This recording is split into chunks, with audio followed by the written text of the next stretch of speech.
Hello, everybody, and welcome to Superhero Speak. I'm your host, Dave. And I'm eating delicious ice cream cake. Um, Happy birthday to my son's 17th birthday. Awesome. Ah, Name's down, by the way, if you didn't know. But hey, that is delicious. Because it's not even like just the regular, like Dairy Queen. It's like a specialty, like raspberry chocolate chunk, and it actually has like a layer of actual cake, not just crumbly fudge, which is good. But anywho, there you all go. right. Otherwise, it's my oldest child's last birthday as a child, so I don't expect Yeah. too much of an existential midlife crisis, but we'll see. The night's young. All right. Hold on. Uh I oh. just. Oh, it's just my son-in-law. Okay. Said last show ended with unexplained rumbling, and That was just thunder. It yeah, wasn't a predicted storm. It just came out of nowhere, and it mm, was real. Like the thunder at one point was so loud it was shaking the house. It was weird. Like yeah. I haven't had a storm like that in a long time. And again, it wasn't. There was nothing in the weather about it, so it was interesting. All right, what are we talking about tonight? We got, of course, A lot of neat stuff. we got a lot of comic book news. Actually, a lot of Marvel Hey, news and some yeah. DC news. We got a little bit of DCU news about a spin-off TV show. There's a trailer that came out we're going to talk about. And then you brought news about the Buffy reboot. And then we actually have Jim Shooter news. I don't know if it's you can call it news, but we have a topic with we're going to talk about. Totally real. This is a comics heavy episode. We haven't done that in a Very while. comics heavy, yeah. Stemming from his memoir, which was a book that never got released. So, Yes, I have a yeah, you you lots of interesting stuff. you actually read the whole thing. You have all the knowledge, so we will get into it. Yeah. With that being said, besides your son's birthday and delicious ice cream cake, Uh, what else is going on with you? Anything new, special? Anything uh, you share? yeah. No, I mean, well, of course, Gambit is now going to be a playable character in Marvel Rivals, so kind of blew off the dust, from that video game cartridge. Oh wait, those don't exist anymore. I mean, They you haven't in know, a long time. Um, but other than that, that kind of led me into like starting to watch X-Men 97 again. So I'm on like the fourth episode of that, and spoiler alert, still great. On the third go round or whatever it is at this point, and that's it. That's all that is new. Other than we're still, hashtag save the hunt for Ben Solo. As Yeah, we'll kind of touch upon, either way, that's still going, and I'm still, yeah. I you saw the know, news. You were in front of Disney Studios ah, dressed as Ray, yeah, was protesting. right. It was not me, but Oh, oh, oh. definitely, you know, kinfolk, you know, uh, hey, but you know what? Listen, it's really kind of an interesting topic, and I know, and we keep saying this phrase "beat a dead horse" too much, but Yes. it really does kind of speak to, like maybe it wasn't Kathleen Kennedy's, even though I didn't, I don't dislike Kathleen Kennedy, but all her haters, they're a little quiet these days because, as it turns out, she had some interference there. So Yeah. I mean that is the interesting thing from that story is that it was, you know, Disney has way more say on what Lucas and I guess even Marvel's doing than anyone has admitted to. And except Jim Shooter, he kind of told us all about. But I digress. We'll talk we'll, about we'll, all we'll of that. get into all of that. Yes, we will. We will. Yeah. As for me, nothing exciting. I had to work last night. Ooh, okay. Plans got shifted around, so I ended up being free tonight to do the show. Yeah, that's really the gist of it. I mean, there's things that I don't want to, we can't share on air. Uh, no, but yeah, just ready to go and talk comics because we haven't Yeah. done that in a while, and that was the inspiration originally behind this show. So it's it's nice when we get to do that. Though it's a Wednesday night where we weren't expected to be on, so it looks Wednesdays are dead for us. At least at the moment, no one is watching. We're going to have to figure this out. We might have to try to find a new night or bribe people to watch us on Wednesday. I don't know, one or the other.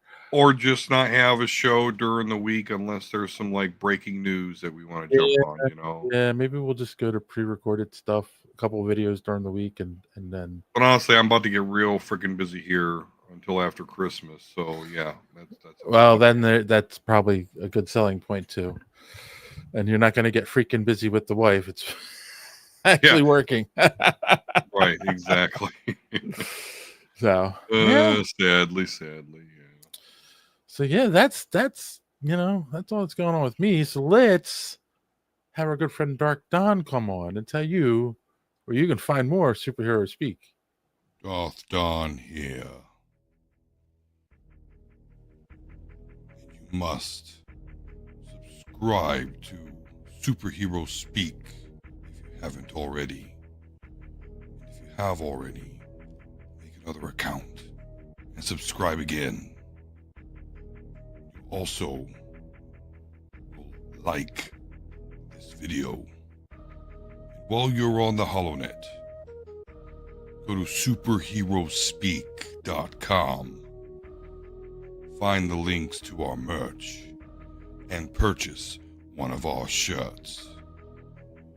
Don't skimp on the shipping, or else I will trap you in a box with an agitated gun dog named Brie Lawson. I would just force lightning you, but we don't have that in the effects budget. Now, back to the show.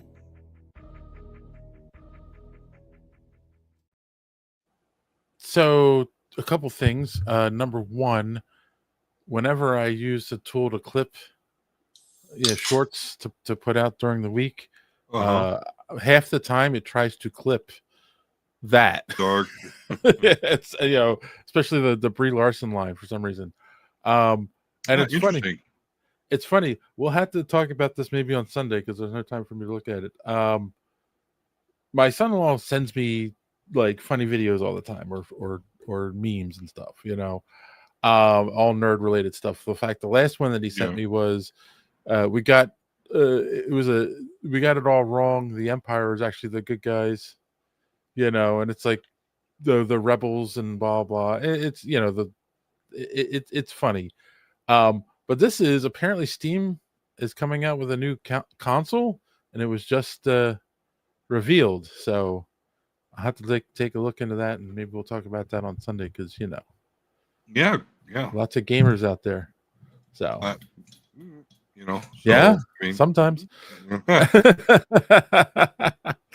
Yeah, I'm gonna have to get something like that because I can't play a lot of games on my Mac. Well, and that's the thing. Like I know I'll save it. Yeah, we should. Yeah, we should talk. I have thoughts. All right. But let's talk about some news.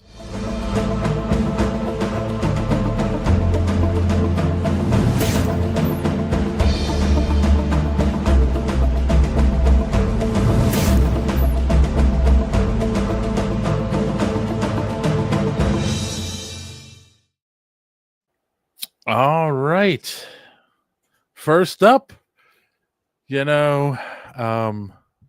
writers leave and writers return. Brian Michael Bendis a few years ago signed an exclusive contract with DC. He wasn't going to work for Marvel anymore. People were outraged because, he had created the Ultimate Universe and everyone loved his work and blah, blah. Well, guess what? that contract obviously is over now, and he's back at Marvel, starting with Avengers number 800. He will be writing that along with some other stories. And I don't know. What do you think? Are you excited for his return to Marvel? Yeah, I am excited. I like Bendis's writing. To me, and this is not going to be an opinion shared by all, obviously, but like honestly, when I think of Avengers, I think of Bendis a lot. Secret Wars, not Secret Wars. I'm sorry. But I just it was huge news when he left Marvel, because I think he is one of the premier writers in the industry. Uh, and seeing him floating, back and forth, is evidence of that. So yeah, I'm excited. It's cool that it's an Avengers title that he's coming back to, and Was he? Was he disassembled? Did he write Disassembled? I'm trying to remember. yes, because that's kind of the thing. Like you have Hickman, right? He's the world builder. And then you have Bendis. He comes in and destroys it all. Yes. That's or kills your characters. So, yeah. That is that would be his negative rap that you might hear from others. Well, but nonetheless, he still gets given big projects and shit. So I still stand by. I've always called the Ultimate Universe the Bendis ego trip. So. I just noticed you got your lightsaber behind you. Yes. I mean, is this the first time it's been behind you, or am I just noticing it for the first time? No, last show it was there, but I didn't I had had it on during Halloween and shit, so it didn't last long. But this time it's fully charged, so much like your Spider-Man, we'll see if it lasts. How long. When I turned them on, yours is on a timer, though. I know. Yeah, well, it only stays on for an hour. And the other thing is, I noticed when I just turned them on today, like you first click just turns the eyes on, and then the second click turns the other light, lights up the whole head. When I turned that on, he got dim, so he's going to need new batteries soon. That's what he she does said. He does not have rechargeables in him. I'm indifferent about it. Bendis is not one of my favorite writers. I know, sacrilege. Not a huge fan of the Ultimate Universe. I don't remember 8-Bit Ray used to hate Bendis, so you're not alone. Yeah. Shout out to 8-Bit Ray. Would love to have you on the show. Yeah. Of course, I've also I've read a lot of his stuff. I've got that whole run with the Disassembled, and then House of M and all that. That time is I was collecting Avengers books. So, yeah. So yeah, like he's not a terrible writer. He just he does like the concept of killing a character and having it being a permanent death, and which has always shocked me that he's done so much stuff with Marvel and DC, when I really feel like he wants to just do his own thing. But we'll get into that a little bit when we talk about Jim Shooter thing, because it's like there is an argument about proven IP and wanting to make money. So we'll see. I'm sure I will pick up Avengers 800 just because A, it's a big round number, and 2, it's the return of Bendis, so it might be worth something. Well, it'll never be worth in comics. It's all speculative nowadays. But anyway, I might get that too. We might have to review it. A comic review? Yeah, on a comic book podcast? No way. I swear one day I will get back to it. It is just a crazy fucking time in my life. I'm sorry. That's all right. All right. So the other little piece of news, or not other little piece of news, the other next little piece of comic book news, Chip Zdarsky, who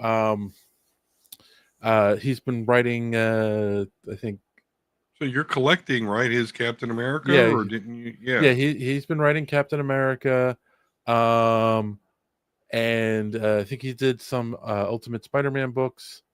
He Just has yeah. Also, bringing he did like everything. he's bringing Armageddon to the Marvel universe. It's going to Yeah. be a big crossover event with all of the Marvel books. Joey knows. Yes, Bendis sucks. It's going to be another big crossover event in Marvel called Yeah. Armageddon. As we all know, the word Armageddon is associated with the end of the world. The word actually means rebirth, so it's kind of a misnomer. It's about something dying so something new can be born. But obviously, and I'm sure that is the theme of this. But it's comics, so nothing's permanent. But Right. are you excited for another big Marvel crossover event? No, because this is just a marketing thing where they're marketing to big changes, Mm-hmm. better catch this, better be in the know, and yeah, it's probably not going to be very good, and the changes are probably not going to be that substantial. I know Marvel is like the continuity guy compared to DC, who just Yeah. reboots, but I really do get frustrated because I really kind of do want Marvel to reboot. I thought they were going to do that after Secret Wars. They had set it up basically, and in a pretty good way. But then it just kind of inexplicably, sorry, kind of got back to the status quo, and all the writers are doing crazy shit, and editors don't seem to care. And they're charging $5 per book that's not enjoyable. So yeah, and they're shorter. and they're I mean, they've made the books. I think it's 4 page shorter than they used to be. So, yeah. and charging $5. Hey, I mean, I've read some good stuff. I don't want to say there's not like good stuff, but it's very just nothing excites this me goes enough to back. drive up to the store every week. This goes back to us reading the Absolute books, right? Because Yeah. we liked them because they were different. They were the same characters, but they were a different take. It was a fresh take, and you didn't feel bogged down by any kind of continuity with it because it's a it's a start over. So I don't know. I think it's I think that is what goes for those books is they are very popular IPs, but then said, "Hey, fresh new, you don't have to know all this continuity." So I think that is a plus. But in the end, though, and I get there's a comic book reason for it, but in the end, like each of those characters is like way more darker and flawed than like the Superman we grew up with or the Batman and Wonder Woman we grew up with. Like, they're like darker, edgier versions, which I think comics has been selling for a while. And again, this is something I'll talk about when we get into the Jim Shooter stuff. But I digress. I'm sorry, but yeah, they're darker versions of themselves, though, and I think it's more. We don't have to lean on the continuity that makes it popular, and not that aspect. Right. Well, speaking of marketing ploys, Mm-hmm. I saw this today. I'm like, oh well, let's talk about this. So there's a rare thing that has happened in comics a few times, right? And that is the, of course, famous Marvel DC crossovers, right? The first big one, if I remember correctly, is Spider-Man versus Superman. Well, there was Justice League versus Avengers. Right. They just had Deadpool Batman that came out earlier this year. Yeah. And it's I see a lot of people talking about it online, commenting on it. So it's very popular. An old trope at this point, though, so I really don't know why it. Well, they're doing it again, and they're doing it 2 times. We got 2 new crossovers coming out. We've got Flash and the Fantastic Four and Thor and Shazam. Yeah. But there's a catch. There's always a catch, isn't there? Thor and Shazam is going to be available exclusively on Marvel Unlimited. And Fantastic Four and Flash will be available exclusively on DC Universe. Yeah. So,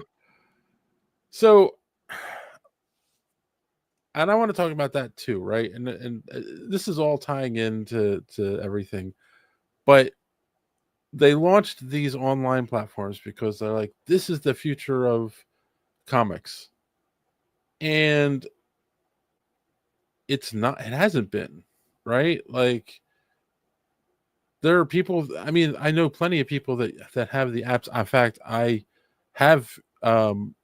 I had Marvel Unlimited for a while and didn't renew it when it ran out, and I had DC DC Universe, I think that's what it's called. But like, it's funny because I paid for Marvel for a year.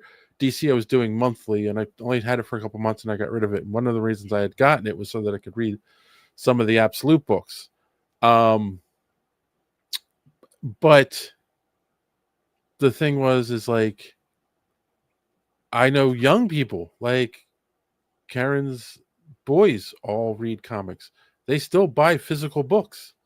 They're 21 and 24, right? So like, you think, oh, the target audience is young people because young people don't want physical books anymore. Yes, they do. Like, there's people who love that kind of stuff.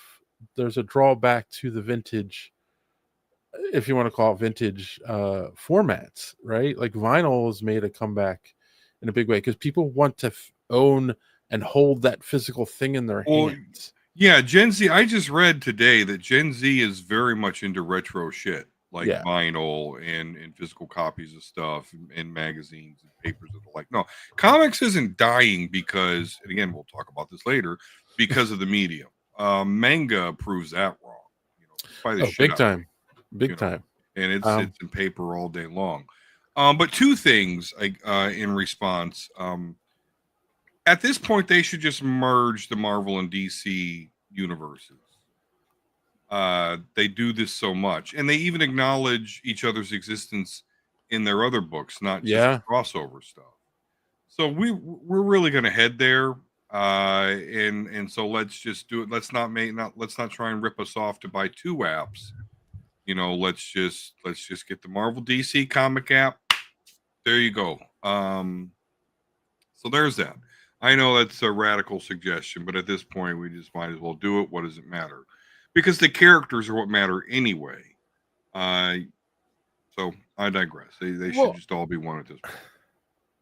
The thing is, I'm going to say about these stories is that, like, what is it? Donald Blake and Billy Batson joined forces as a familiar face tries to steal the magic from both their worlds. Thor and Shazam #1, written by Al Ewing and Jethro Morales, art by Jethro Morales. Like, Al Ewing's pretty good. Here's my question: who's interested in Thor and Shazam? You know, and fighting to keep the magic in the world. And then the Flash Fantastic Four one is they're chasing Gorilla Grodd through the Speed Force, by Adrian Gutierrez and Romulo Federini Jr. Okay, I'm bad with these names, but that's my thing. I think that should have been Gutierrez, but I get it. That is all crazy and wacky. I guarantee there was a thought process of a lot of people like Flash and Fantastic Four are hot right now because of the movie, at least probably when the story was written, they were thinking that. But like, I'm not, like, there are not 2 books that I feel like I need to run out and buy and read.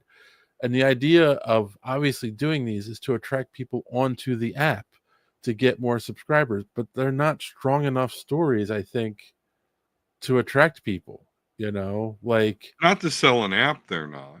yeah, They may be something that's interesting that somebody perusing in a comic shop picks up and says, huh, look at this shit. Marvel and DC, same book. Huh, I'll be damned. I'll pay $5 for it. right. But the app, it's not the future. The future of comics can still be in print. And, for the artistry's sake, should be in print because, there's things that just don't translate over to the app. But the app is a great companion because if I just want to say, you know what, I'm an X-Men fan, I want to read all past X-Men shit, then you get the app. You're not going to be able to collect all the back issues or omnibuses. I mean, maybe, but why do that? Just get the app. And the app does panel by panel, which is pretty cool. So, that's what sells the app is people that want to go into the archives, not new shit. So yeah, it's not going to sell. It's not going to sell on the app. No, and I agree. Yeah, I think that is what, like, her oldest uses the app because he's like, he wanted to start reading Ultimate Spider-Man, so he went back and read at least the first 20 or 40 books of Ultimate Spider-Man before he jumped in. He got up to the point where Peter died and Miles came in, and like and then he's like, okay, I feel like I understand the world enough to, like, just jump in at any point now. But yeah, exactly, that's what it was. It's to just the archive kind of aspect of it. Speaking of stories that, like, I'm not sure anyone cares about, I may ask you a question. All right. Do you want a do you want a Batman show without Batman in it? Like Gotham. Do you want a Superman show without Superman in it? Any desire for that? No, I hate all of that. So I don't like Smallville. It's exactly what Smallville was to me. Superman without Superman. No. It's a low blow for a lot of you guys, but okay. First off, Smallville was brilliant. Second of all, technically, it's Clark Kent. So it's Clark Kent's story. Before he takes the mantle of Superman. So I dig that concept. It's not like Gotham wasn't young Bruce Wayne's story. It was this weird. It was Commissioner Gordon's story before, dealing with supervillains before Batman came along. So apparently there's a spin-off show that's going to be on what you call it, HBO Max or whatever it's going to be called when it gets bought by Paramount. Called DC Paramount Crime. Max. Oh, sorry. DC Crime, which is going to star Skylar Glissando, or however you say his name, Jimmy Olsen from the Superman movie, and it's also going to have the same actors who played Perry White, Cat Grant, Ron Trope, and Steve Lambert in the show. So the newsroom people from the Daily Planet. I mean, first off, why is it called DC Crime? I feel like that's a confusing title because people are going to think it's about Washington, D.C. Not about DC Comics. And then, why isn't it called Metropolis or Daily Planet? Or Daily Planet or something? Yeah, why is it called DC? I think it's a terrible title. Sorry, James.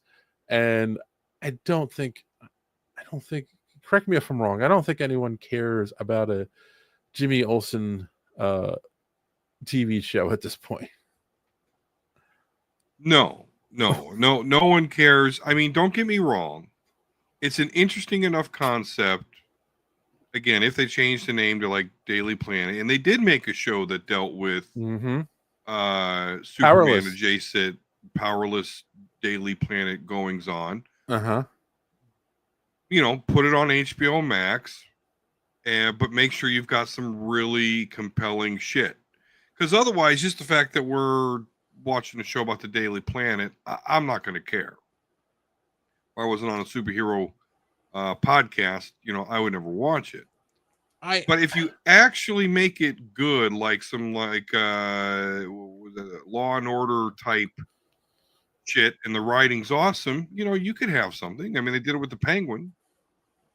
I don't think the Penguin's great, but I mean, they had good enough writing that hey, we cared about the Penguin. Well, I was going to say, like, they already did this with the show Powerless. That was on regular TV, and it didn't do well. Mm-hmm. I like, and I know Gotham had its audience, but it's still like, it wasn't great. I'm going to be honest. And I stopped watching after the first season, because I kind of felt like they should have just done either. The show should have been the Penguin's rise, through the underworld and becoming a head of a crime family, like, and that could have been, and just. But then when they started bringing on all the supervillains, that's when it got stupid. And then, or they could have done the origin of a new villain every season, Penguin, and then he goes off and he's running a crime family, and then you bring in the Riddler, and for a season, and you bring in maybe Bane, you see how he is a struggling wrestler who gets the venom, whatever, like. They're the two ways that could have made it interesting, but it came a weird, like, freak of the week show kind of. Yeah. That was just like, why am I watching this after a while? So yeah, so in that way, I don't think I have no interest in this. But of course, we're on a podcast where we'll probably talk about at least the first episode. And I feel the same way about the Clayface movie. Like, unless there's some brilliant story that's going to tie in greatly to the DCU, I have no idea why they're making just a Clayface movie before they've brought Batman in. Yeah, exactly. Like, what story could you possibly have that's so good then it's going to make me stop wishing I wish Batman would just show up? Like, there's nothing they're going to write in that show that would not, your attention would be instantly robbed by Batman just showing up. Right. There's no way they could prevent, they have to be one hell of a written thing where you're like, I don't care that Batman should just show up. So that's where I stand on it. Yeah.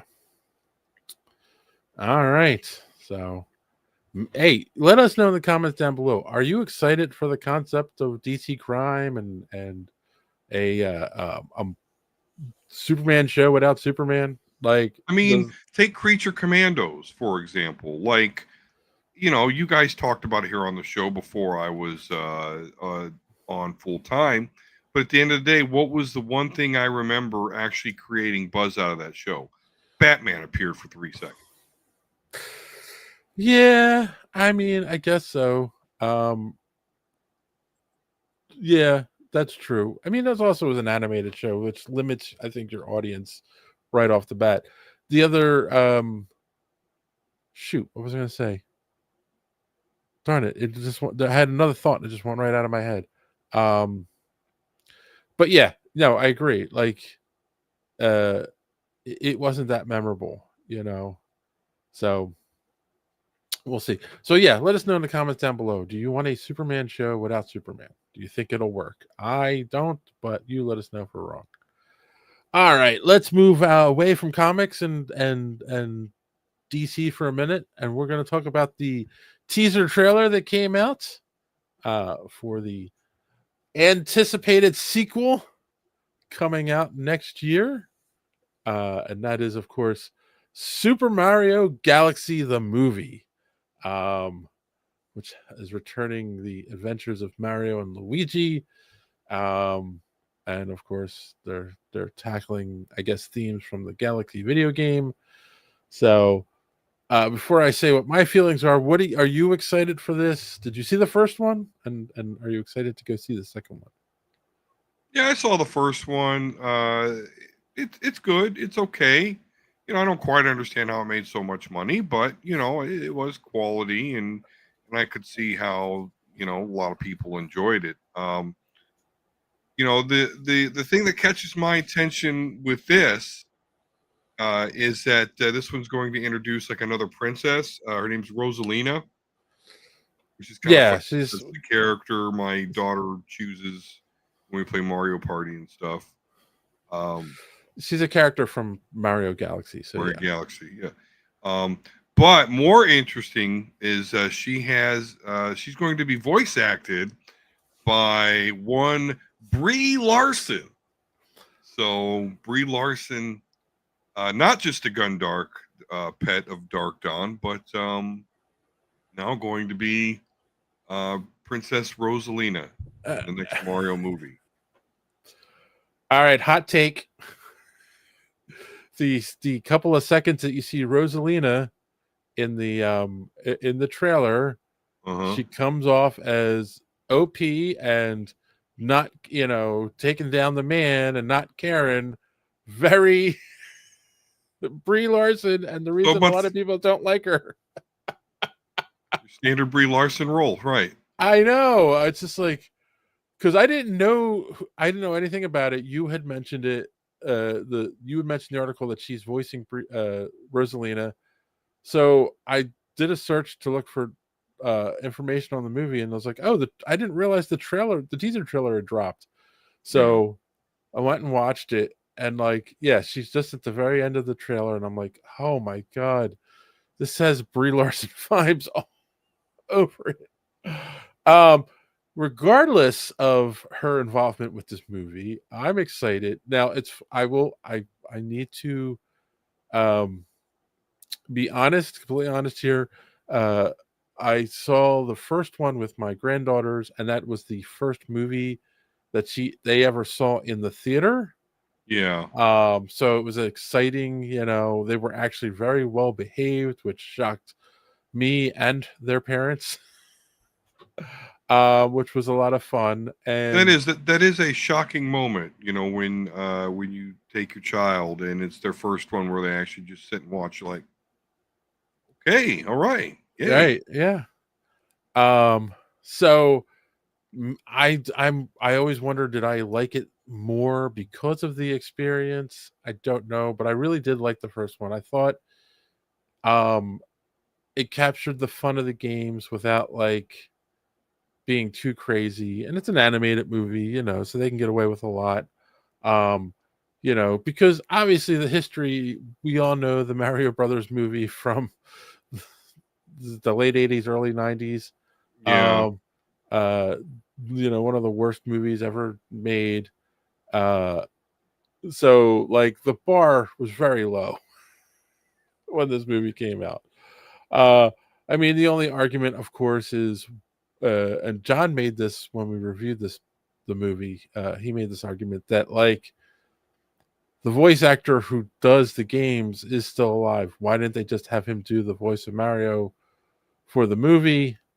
They brought in Chris Pratt, big name, draw people in, and I don't think with an IP, there's that word again, like Mario, you needed a big name, but apparently the people behind this movie thought they needed it. So, well, that movie was a comedy. Yeah. So you needed people with comedic timing. Seth Rogen was Donkey Kong. People liked a lot. So yeah, that voice actor is alive, but that doesn't necessarily mean the voice actor has comedic timing. True. So true. I do remember that being a big stink, though. Like people wanted almost.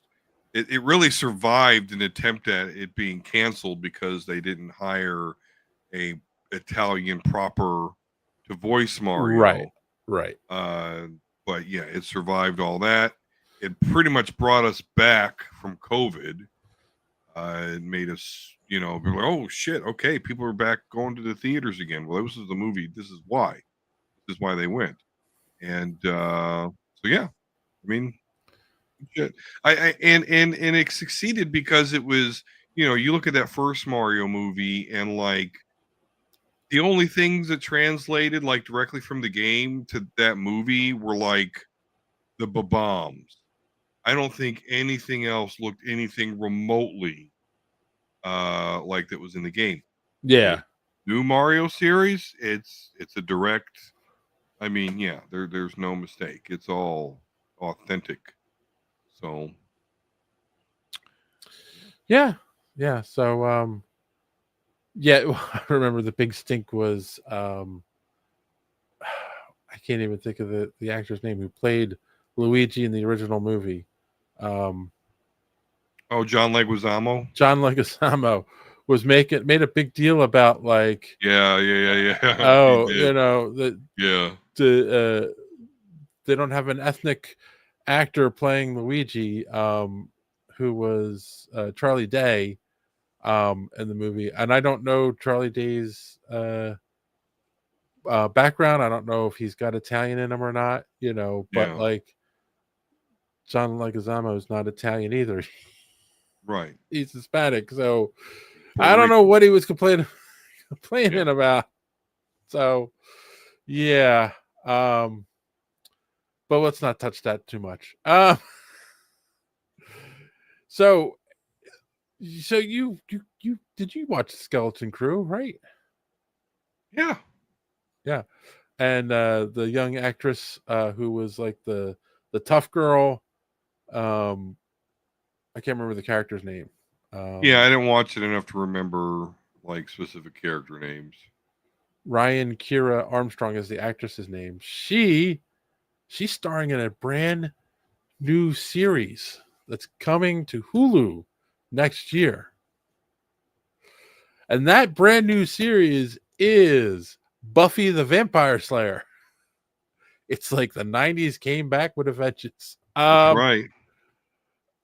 So yeah, this has been in the works for quite a few years. I know people that are huge Buffy fans. One of the podcasts I listen to, they're big Buffy fans, and they've been talking about it for a while.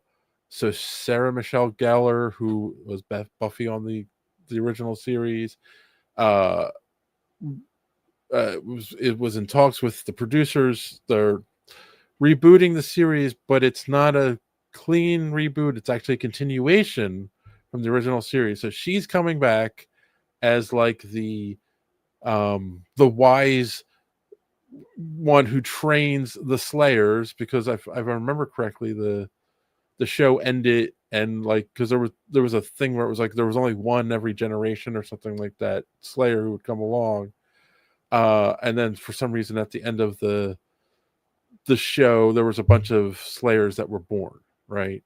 I don't remember because I never finished the show. I started watching it with my late wife, and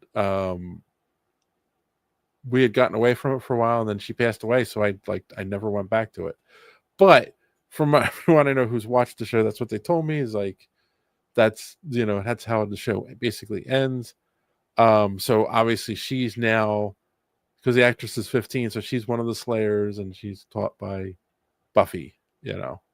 Right. Did you ever watch the original movie or the TV show? I do believe I've actually watched the original movie. Okay. Can't remember much of it though, other than Paul Rubin playing the one vampire that gets the ruler or whatever, and it's And he's not got quite the funny killing him. death scene. Going, Yeah. I remember that, and I remember the end boss guy. I think he's got a katana or something. I remember he comes out and it's about splitting everybody like rotted fruit, and that's it. So I had a best friend and a girlfriend that really watched the show. So I would play a video game or something while they watched through the DVDs, and I don't know much about it outside of that. So there you go. I know that it did spawn a spin-off series. Angel, Yeah. right? Isn't it a vampire that she hooks up with? Yep. And David Boreanaz plays the yeah, Angel. Yeah. And for those, please don't be offended by what I'm about to say. I'm just the only other thing I remember about Buffy is Artie Lang had a joke where his uncle, when mentioning Buffy, would say, "Oh, the show where the Jew broad kills Draculas, and I always thought it was funny that he called vampires Draculas. He was referring to Buffy. That's it. That's literally all I know. It's a beloved series, and again, it had a spinoff. So I mean, how bad, but it was a CW thing. I never wanted any part of it. I've been sick of vampires forever. You say, well, Dad, why do you like Blade? Because it's 2 hours of him killing vampires. I love it. And trench coat, that's up my alley. But other than that, vampires are not like a draw thing for me. They're a mid-level D&D mob that are kind of annoying because in 3.5 edition and third edition they did damage in negative levels, which is a bitch. There's a what you call it? There was like a renaissance, I think, of vampires in the 90s, early 2000s. With Interview with a Vampire, all that shit. The Blade movies, I think, fueled a lot of that too. So on that side, and that rolled into Twilight, where we got vampires sparkling, and that really had me out of the vampire game. I remember we had one game group like you were not allowed to mention Twilight at all. Well, that's good. We had what you call it? So a couple things I would mention about Buffy. Number one, the concept was created by Joss Whedon, who did the original movie, but it was one of those situations where the studio took over and turned it more into a comedy, and he wasn't happy with it. So that after the rights, I guess, expired, and he got the rights back to do the show, because he couldn't do another movie, so that was the other thing, but he could do a show. He that's when he came up with the show, which was closer to his original vision. But of course, we all know that Joss Whedon is one of the persona non grandes, or however you say that. Persona non grata, which sucks because he's like my second favorite X-Men writer. But persona non grata today. So from my understanding, he is not involved with this reboot at all. So which I find, you know, that wouldn't go down. I find it fascinating because my understanding, he owns it. It's his baby. So I can't imagine that he doesn't have a contract that doesn't say he isn't involved with it in some way. So I kind of wonder if he is involved with it, but because of the stuff that has come out about him, he's in the background kind of a thing. With the additional lawyer fees that I'm sure he incurred throughout this process. Yeah, I know he wasn't charged criminally or anything, but I'm sure he looked into some defamation stuff until he was told, wait, no, they can prove you're a dirtbag. I don't think you should pursue this. So he probably had some additional lawyer bills there. So I could see him being in a position to be like, okay, just give me some money. Don't mention it, and I will say that's probably part of the reason it took so long for this to get made, because from my understanding, they've been talking about it for at least 3 or 4 years now. This is probably, honestly, this is probably 5 years a bit late. We could be proven wrong, though. The Buffy fans could come out of the woodwork. Probably will, actually. I think they will. The other thing is that for those who don't know, when the show ended, as a lot of shows have done, or at least in that time frame did, they continued on as a comic. There is actually a comic. I think it's correct me, I don't know what it's officially called. It's something like there were 8 seasons of Buffy, and I think this book is called season 9, like Buffy the Vampire Slayer season 9, something like that. Yeah. Which is like making a hard statement of this is a continuation of the show.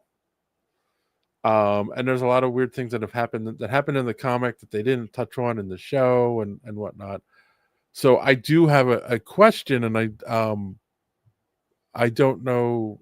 I never read the comic, so I'm going to need, when the show comes out, I'm going to need someone who's read the comic to confirm this. Are they going to touch on any of the canon from the comic in the show, or are they going to completely ignore it? Which sometimes that happens. Like the property continues on in another format, and then it comes back, and they're like, "Well, no one read the comic, so we're just going to ignore anything that happened in there." Well, they do that. They've done that with Star Wars a couple times. Done it quite a few times with Star Wars.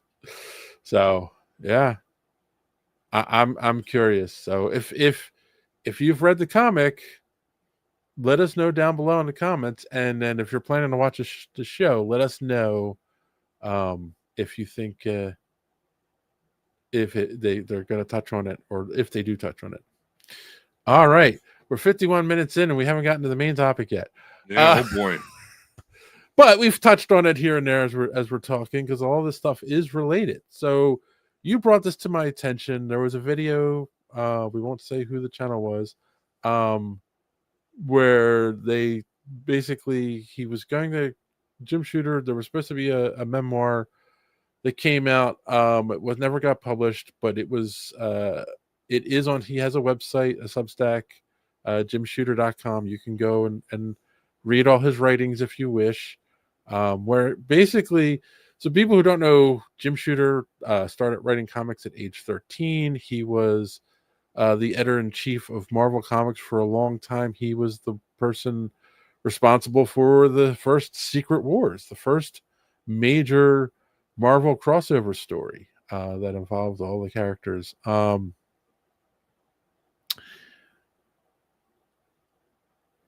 So say James is watching us. Hey James, he says he watched Buffy a ton, and so did his daughter, and they'll watch it together. So there you go. Nice. All right, good. All right. So Jim Shooter, legendary, quote unquote legendary writer, editor-in-chief of Marvel. He left Marvel and started Valiant Comics and a couple different companies, and he passed away, was it last year, I believe? Yeah, I think so. Yeah.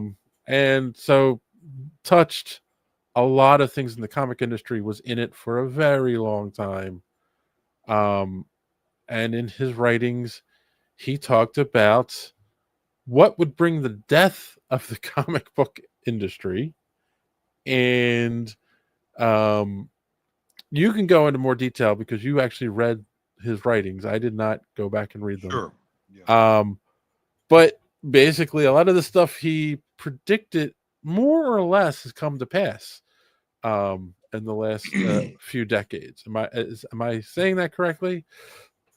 Yeah. I mean, definitely. And you're correct. I read the parts of the memoir that were published on the jimshooter.com website, and I'm going to try and be as succinct with my synopsis here, but basically it details Jim Shooter going through how, yes, he was this writer at 13. That's actually a world record. But then basically what happened was, these equity firms, these investing firms pretty much got wind that comic books were a potential IP farm.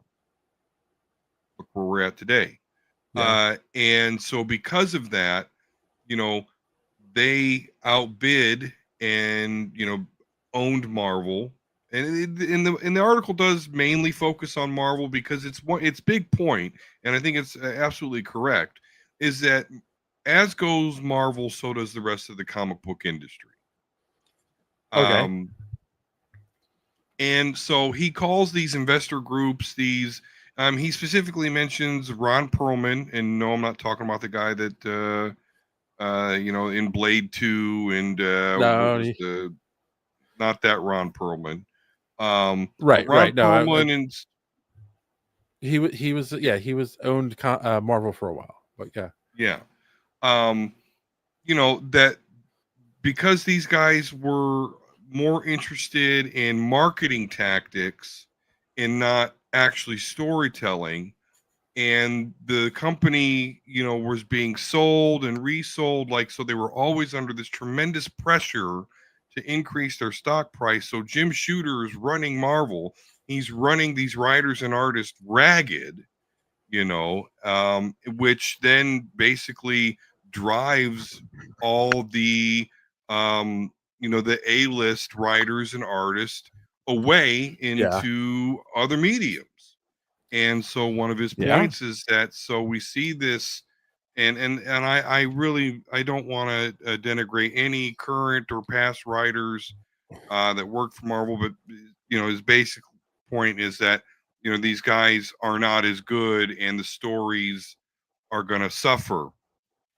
And I just think a lot of what he said was true. He was made out to be a pariah, but it's only because he was going against the money.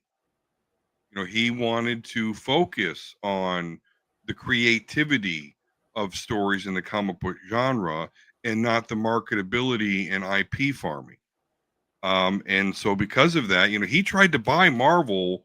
He almost did actually buy it. Mm-hmm. But then again, 11th hour, and then some bigger person comes along and buys it out from under him, and so I have some quotes here from it. They're kind of interesting. So I don't know how much time you want me to take, Dave. I think I can get this through pretty quickly. Okay. But with your permission, okay. Yeah. Go ahead. All right, here we go. And this is jimshooter.com. This can all be read. Unfortunately, the industry is so dependent upon Marvel to attract customers into the stores, inspire interest, and serve as the economic bedrock of the business that as Marvel has dwindled and weakened, the entire industry has crumbled.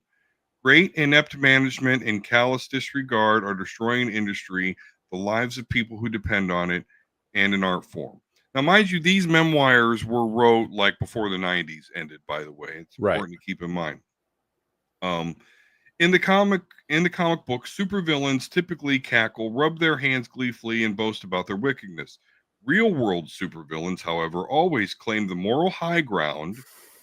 Some of the really twisted ones even believe they hold it. They present themselves to the employees of target companies as good guys, even saviors. At the same time, they demonize whoever opposes them. Sound like cancel culture at all? Yeah, I'd say it does. Here's an interesting fun fact. For instance, Stan Lee, the creative force behind, and he was actually kind of talking to where like people were kind of embarrassed to be involved in making comics, very, very early in the game. So for instance, Stan Lee, the creative force behind Marvel Comics, was born Stanley Lieber, a name he hoped to save for when he wrote the great American novel or for when he broke into writing newspaper comics, which by comparison were respectable. Imagine that. Well, I mean, that's no secret. Stan Lee used to say that all the stuff all the time. The tawdry history of the business, rife with low self-esteem, greed, and cheesiness, set the stage for disaster. Somehow, though comic books survived wartime paper shortages, investigation by the U.S. Senate Subcommittee on Juvenile Delinquency, and a steep decline in available retail outlets, not only did the business stubbornly refuse to die, a testament to the innate vitality of the medium, but 3 times in my lifetime it enjoyed tremendous boom periods and nearly established itself as a major mainstream legitimate medium, which we're pretty much there. I decided, and then he even went through this. Like, get this, he even details how like Marvel would sell comics overseas and knowingly withheld paying the artist and writers royalties because they'll never see them, And one of the reasons, when one of the ways Jim Shooter's pissed off, he calls them supervillains, these rich people that are just doing the marketing shit, is, because at some point he told the artist like, hey, you're getting ripped off. Look at all the shit that they're doing to yours. So, all right. This one's a little longer one, so hang with me here. Okay. The comics themselves were mysterious to Perlman's management people, including Galton and other holdovers. They were strange, gaudy, hard-to-read things churned out by odd-looking people downstairs. Managers Perlman filtered in, however, know something about marketing. Realizing that many comics were bought by collectors, they began taking what to them was the obvious step of turning Marvel into the Franklin Mint. Quote unquote special issues that every collector had to have came out in a flood. How could a collector not buy several copies of the Ghost Rider issues with the glow in the dark cover? I remember that. Mm-hmm. How could they not buy the special hologram cover issues, the gold foil covers, the die cut Ambrose variant platinum cover issues of Spider Man, the X Men, and others? As Marvel emphasis shifted to marketing gimmicks, it shifted away from creative. Disgruntled creators began bailing out or being driven out. If you can sell a book by posting on a hologram at the printer, who cares if the story inside is any good? Who needs high-priced, quote-unquote, star artists? This is, this is exactly what happened. Our first comic book issue was published in August 1993, and this is when he was with Valiant, I think. But that was 1993. That month is notable in other ways. It's the month the great collapse of the industry started. Let's see. All right. So my last quote here, just to kind of prove the prophetic nature of this. In 1992, when I told then Marvel president Terry Stewart that marketing gimmicks would eventually fail and that eventually they'd have to get back to the business of creating new things, new ideas, and better entertainment, he laughed. A year later, with the blush quickly fading from the marketing gimmicks dandelion, they tried creating something. The trouble was that during their Franklin Mint period, they pretty much lost or driven away all their creative heavyweights. And here we are today, where this is still going on. Not quite so many foil covers, but there's like 18 variant covers to every friggin' comic book issue out there. So go ahead. So let's back up a little bit. The first thing that he hits on, and this is a salient point, but it's not just the comic industry that suffers from this.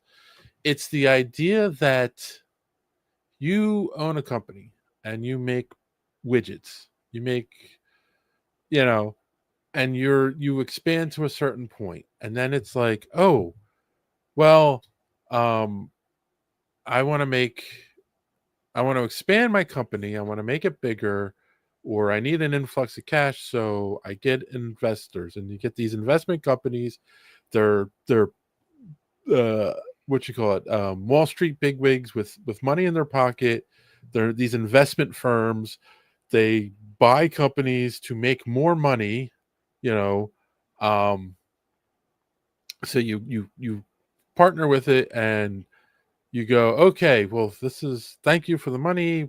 As we expand the business, we'll make you'll get your percentage back, whatever, blah blah, And the first thing that these investors do, they go, well, since it's our money, what if you made the widgets purple?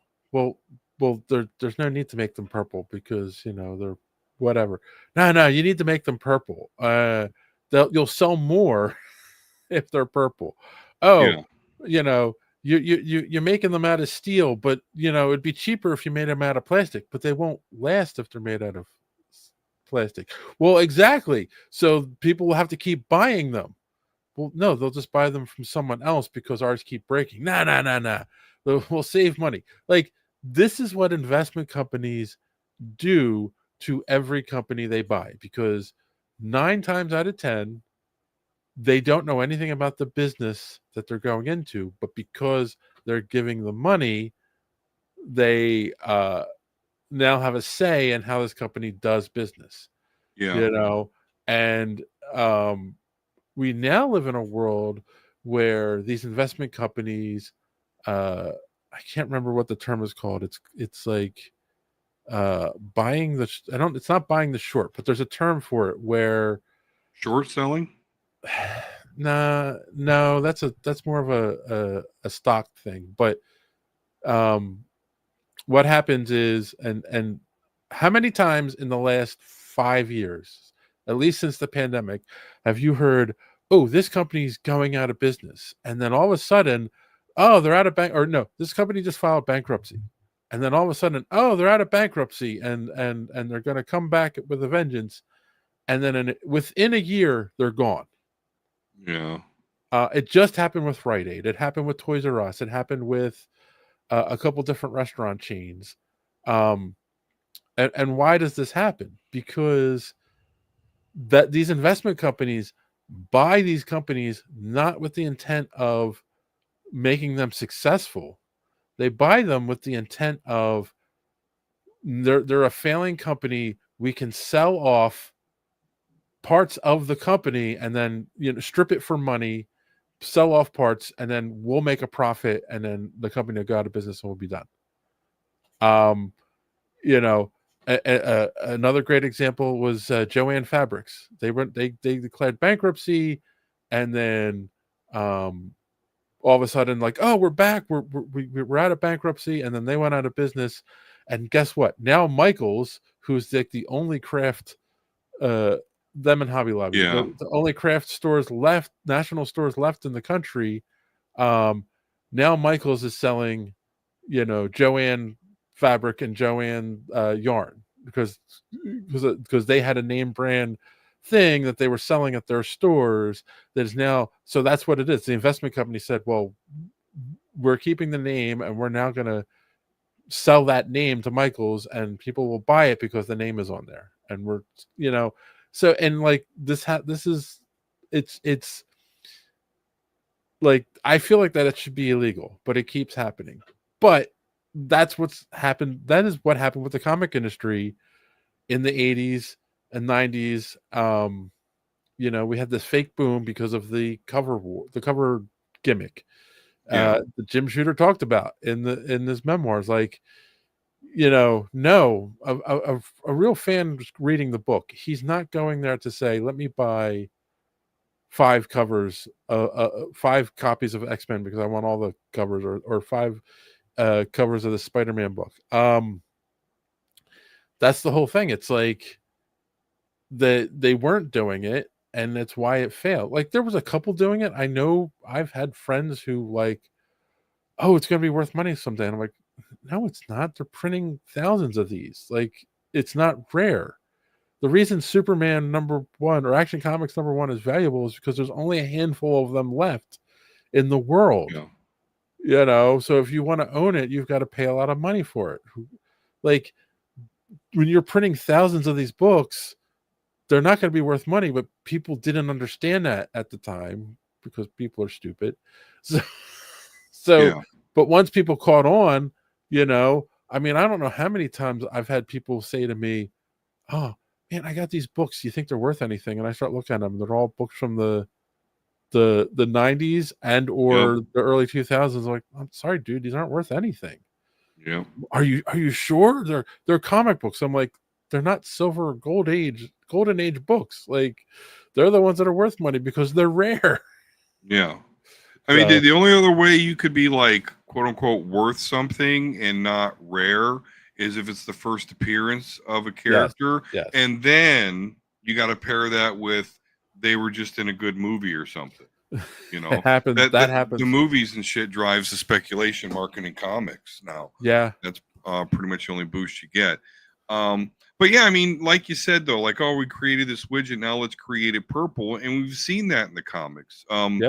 Particularly in the way the heroes went from the standard, always doing right, just, the pinnacle of humanity, to now it's all dirty and gritty, and they're just as flawed as some of the villains.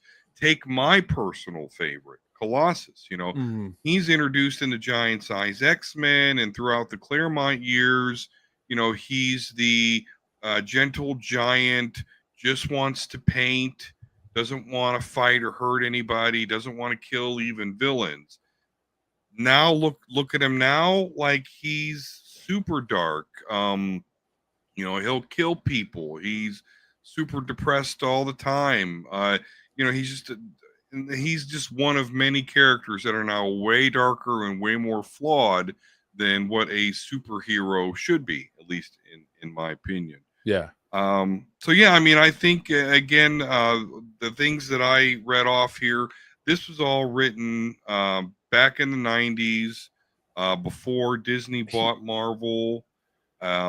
And it's just funny because to read how many times Marvel changed hands, and that was all because these supervillains, these investment firms, they were all waiting for the day that Iron Man happened. That's when it blew up. I mean, Spider-Man and X-Men to a point. Those movies, it kind of blew up a little bit, but that was the day they were all waiting for, is when it could be IP farmed into the movies and explode. That one of didn't the happen. things one of the things I believe he talked about as well is I can't remember how he put it, but like he talks about distribution and the idea that Diamond was it all went to Diamond. Yeah, it all went to Diamond, and that was a terrible idea. Like companies were handling the distribution themselves, and then Diamond came along. It's like, oh, I'm going to make it easier for you, but like that ruined the industry in a lot of different ways. People don't know. A lot of people don't know this. Before Diamond came along, if a comic book store was sent 100, I'll just make up a number, 100 copies of this week's Amazing Spider-Man or this month's Amazing Spider-Man, and they only sell 75, they would rip the covers off of the 25 they didn't sell, send them back to Marvel, and they would get their money back for those books, and then you would actually get the books without a cover sometimes from the stores. Diamond did away with that. It was like, no, you're buying, you need to know how many books you need and buy that many for the month. And that like changed the industry so much. I mean, people don't realize it's how the birth of the back issue really took off in the 80s. It was because Diamond weren't letting them send the books back. So they would bag them and put them in a box, and hopefully somebody would come and buy them, so yeah, like he said that this was and guess what? Diamond's out of business now. Like, yep. So obviously, yeah, like it wasn't a great idea. Because the problem with them is that it didn't it didn't allow for shrinkage. Its profit model didn't allow for the shrinkage that happened in the industry. So the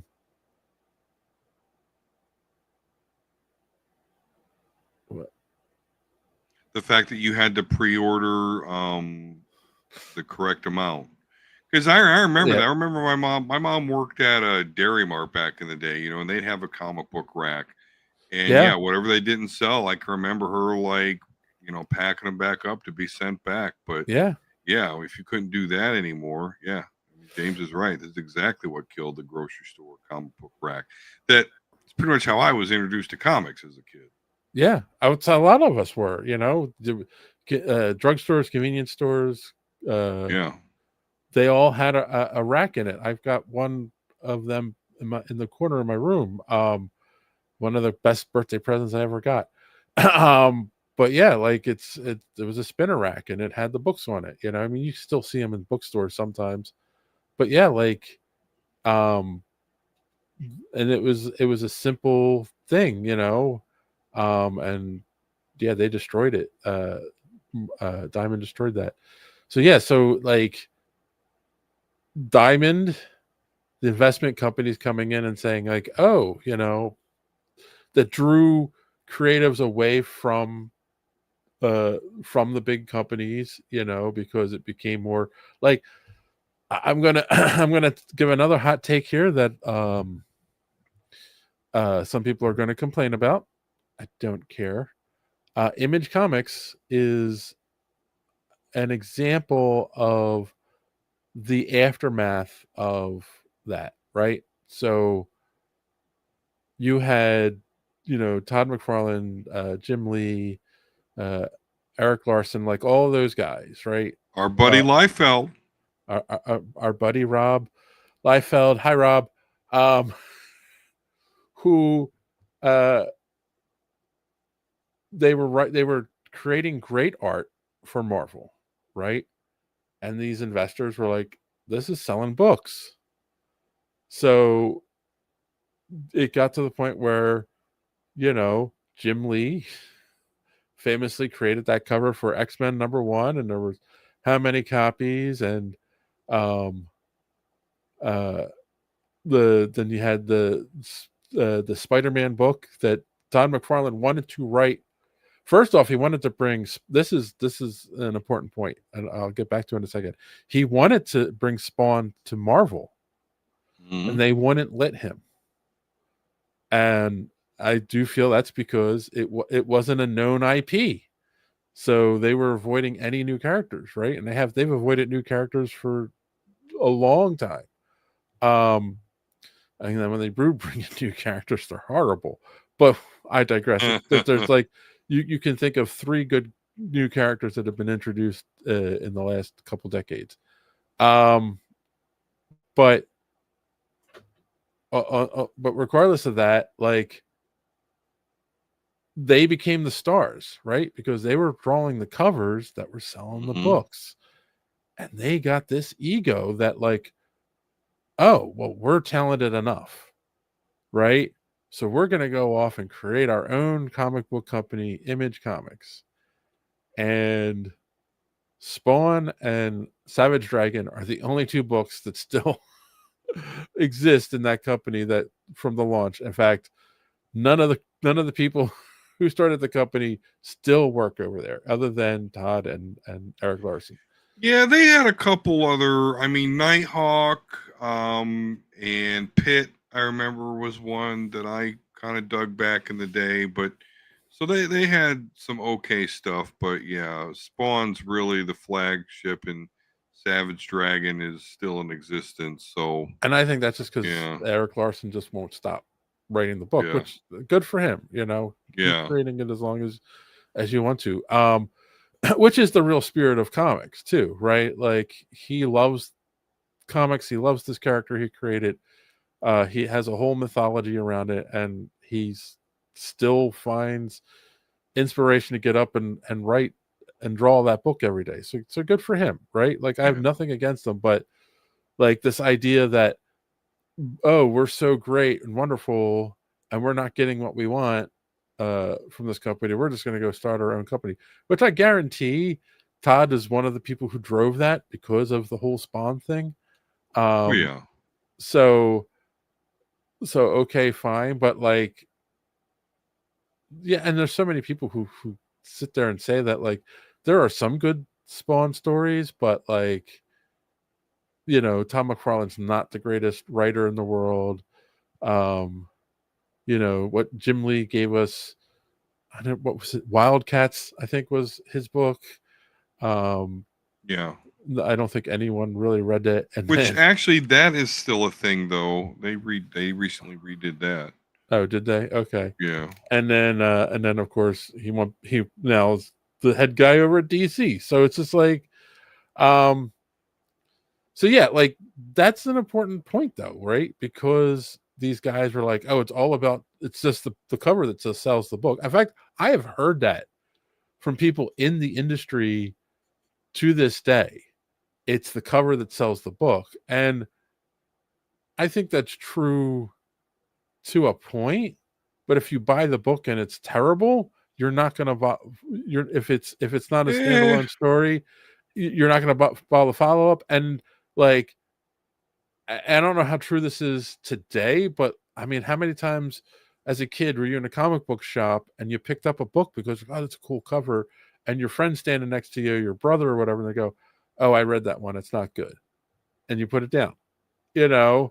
Like, that happens as well. Like, the story has to be solid, or has to have something in it that appeals to you. Like, the cover sells the book, but the story keeps you buying them every month. Yeah, covers are weird because I totally agree with you. I mean, one of the reasons, I don't buy comics anymore is because they rarely have, good insides. A lot of great, amazing artwork and awesome covers. But yeah, I have bought some comic books just because of the covers that I know I'll never read.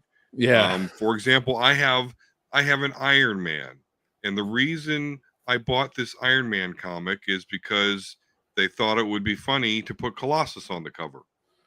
Uh-huh. I have an Iron Man comic with Colossus on the cover. Shit like that. But these technically right here, I bought them for the cover, so I could put them in the frame like that. That's of course Jim Lee's. But let this be a lesson to you. Each one of these have a cover price of $1.50. Okay, so that I paid $8 for all of them, which means that these only went up $2 in 40 fucking years. Yeah. So that's not, it's the number one. It's the top selling comic ever made, though, so it's not rare at all. But we got James Burton here, which great to have.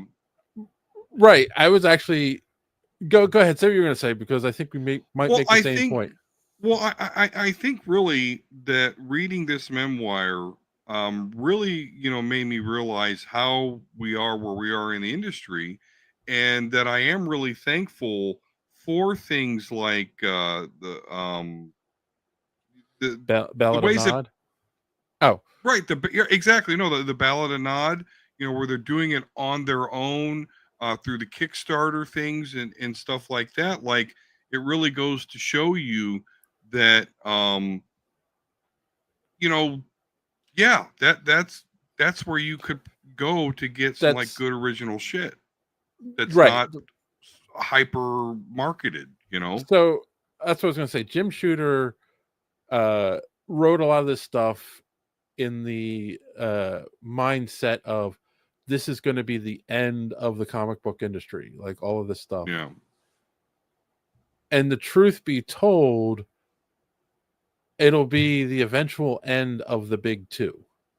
It will be the eventual end of Marvel and DC.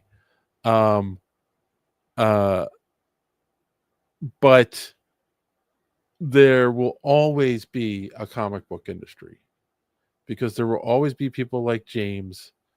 There will always be people like Rich, who, Rich has worked for the big two, but all of his acclaimed books were independent books that he wrote,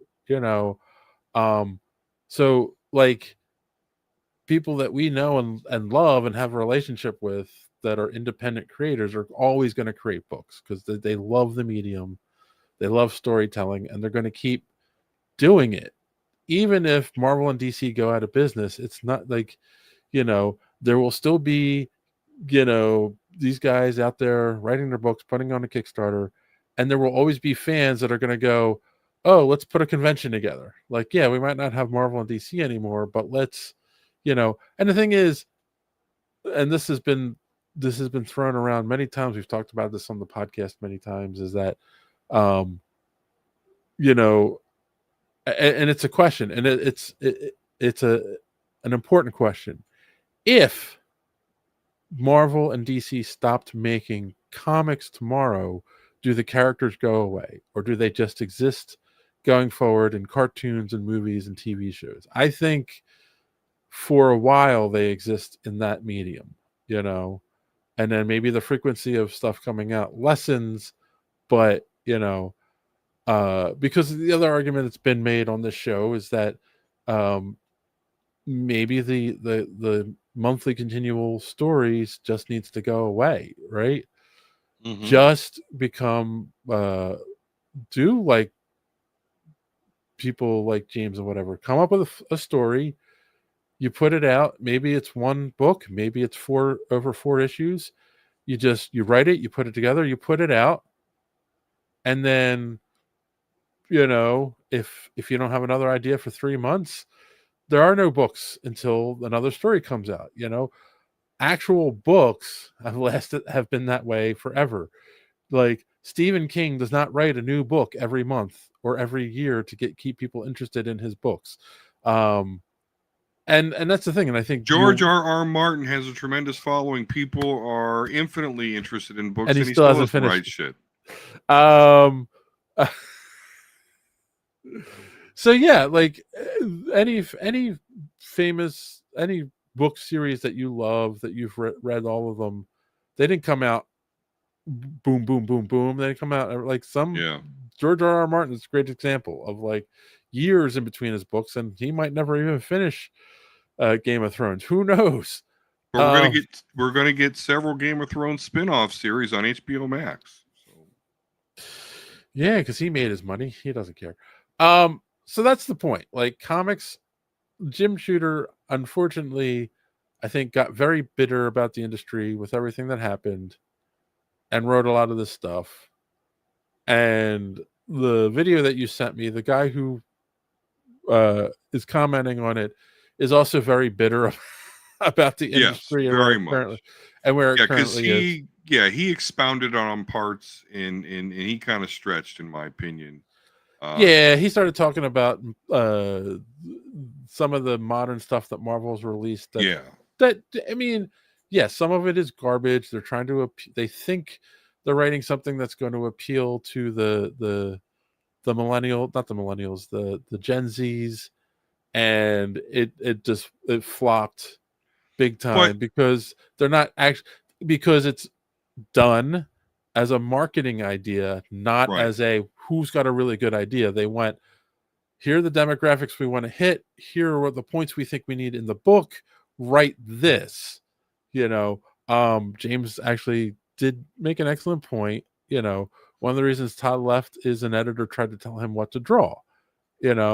Um that's when it stops being art and starts just being marketing. right. So along those lines, yes, when someone says you got to hit these notes, and these kinds of characters, then you're not doing something creative. You're just trying to hit a target audience, though. Yeah. Well, yeah, but just I can imagine. Imagine I knew how to draw, and I'm Todd McFarlane. I'm drawing shit, and some Sue comes over and says, "Hey, draw this." The first thing I'd do is I'd take my pen and I'd say, "Here, show me." They wouldn't be able to fucking do it. Yeah. So I totally get that. But yeah, interesting read. A lot of prophetic stuff there, and I think it just overall reinforces. The Kickstarters of the world and the independent stuff, and it's fully accepted that Marvel and DC is just pure IP farm at this point. It's at this point, yes, because they become so big. That's what it is. And we have talked about this so many times on this podcast. Is one of the, I don't know if you call it a problem, but one of the things with the comics, and we talked about the big crossover event and Armageddon and everything's going to change. Yeah. But the truth is, it's an IP farm. And for them to be able to hold on to the characters, they have to stay in the form that they're currently in, because that's what's copyrighted. That's what's trademarked.